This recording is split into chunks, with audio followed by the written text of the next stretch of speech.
क्या अब नया जुमला आया है। अब नया जुमला आया है कि हम अग्निपथ लेकर के आए हैं। एगो भाजपा का नेता ईमानदार है, कैलाश विजयवर्गीय को धन्यवाद देना चाहिए। कम से कम उसने इस देश के नौजवानों की शंका दूर कर दी। उन्होंने बता दिया भाजपा की नई योजना है तैयार, भाजपा ऑफिस में सभी नौजवान बनेंगे चौकीदार। यही योजना है ना।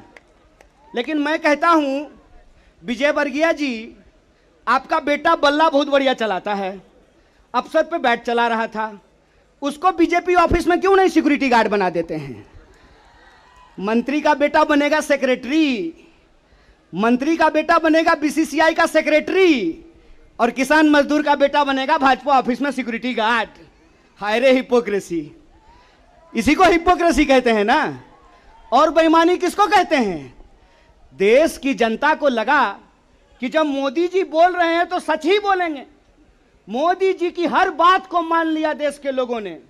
मोदी जी ने कहा दीपक जलाओ तो देश ने दीपक जलाया।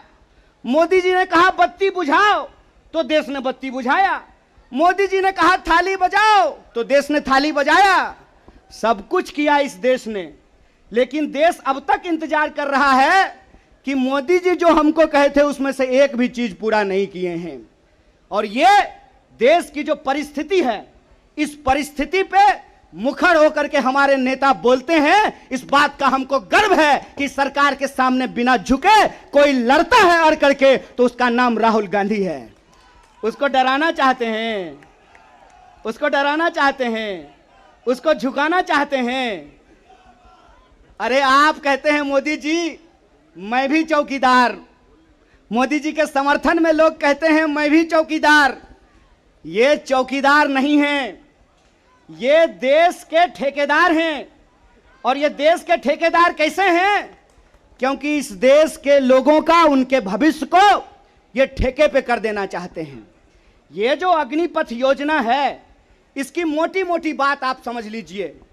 मैं बड़े ध्यान से सारा प्रेस कॉन्फ्रेंस सुन रहा हूं।